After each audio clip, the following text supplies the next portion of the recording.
Did you ever think you would see an assault weapon ban struck down, only to be reinstituted later? Stick by and watch this episode of Guns and Gadgets for more.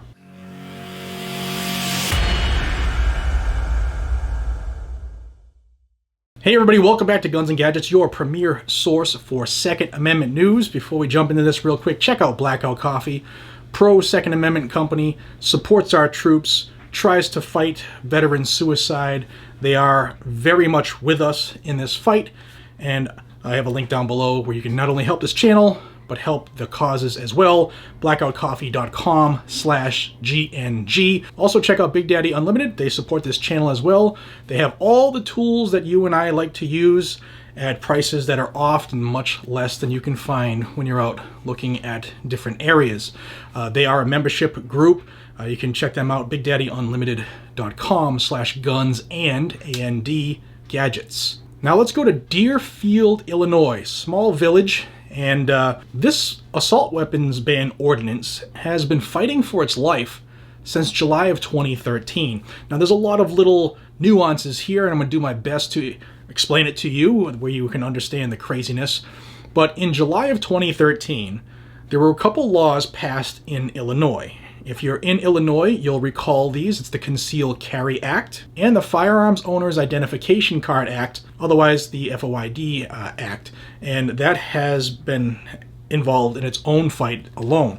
But the passing of those two laws gave a 10-day window for each municipality to institute their own assault weapon regulations. Now let's circle back to the village of Deerfield. In 2013, Deerfield set up their own assault weapon ban regulations, but they were regulating the possession, not the ownership. Okay, so it's possession and transportation. And the 10 days passed, and that was their ordinance as allowed by the original infringement. And let me say that again, these are all infringements. They're all illegal according to the Constitution.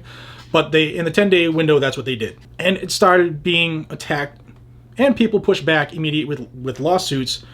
Groups such as the Second Amendment Foundation, the Illinois State Rifle Association, Guns Save Lives, and more. Then Parkland happened. That's 2018.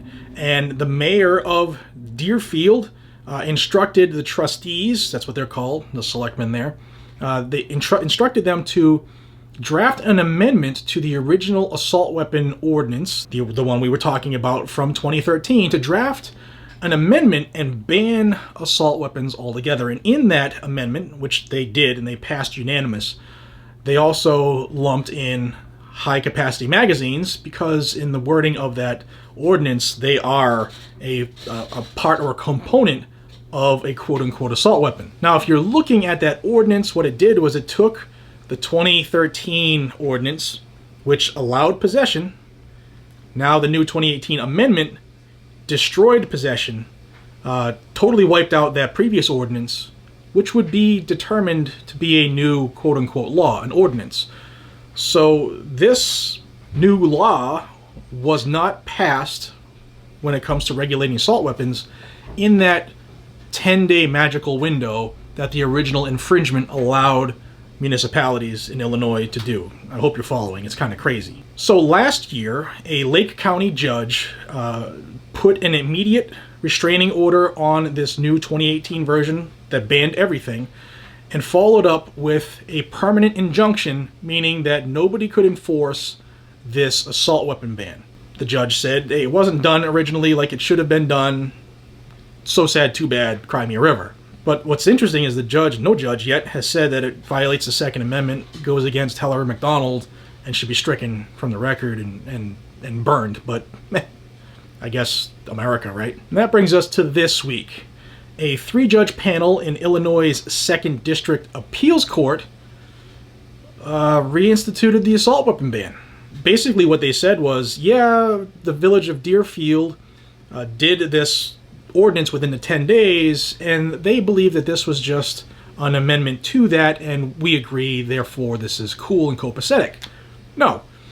But the dissent, the one judge who said that this should not happen, said that this is a new law, it wiped out the old ordinance, created a new one, and banned what was previously allowed under the previous ordinance. Again, didn't say should be stricken, it's a violation of everything that we have.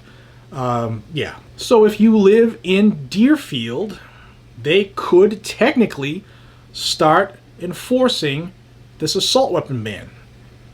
Possession, transportation, magazines, and their version of AWBs. I haven't seen anything specific, but I assume that this will be appealed, and this cannot be allowed to happen. Again, like yesterday, the line is drawn in the sand. We are not going to give up what is America for the feelings of the groups that want everything taken away because they're scary rifles, they make us scared. The problem is, right now, 2/3 of America are living in fear.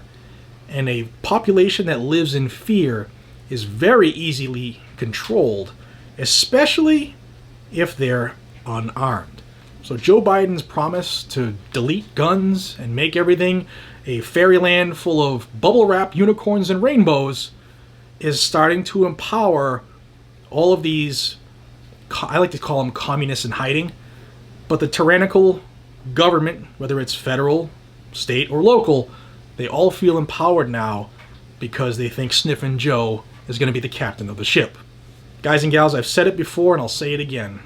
The gun culture, the gun community, the hunting community, the tactical community, whatever you want to say you like, we have to pull together. We're the most fractured group in the nation. And the more we get together and the faster we pull together, the more we'll be the most powerful group in the nation. And as we act as one and our voices become heard as one, good things will follow, trust me.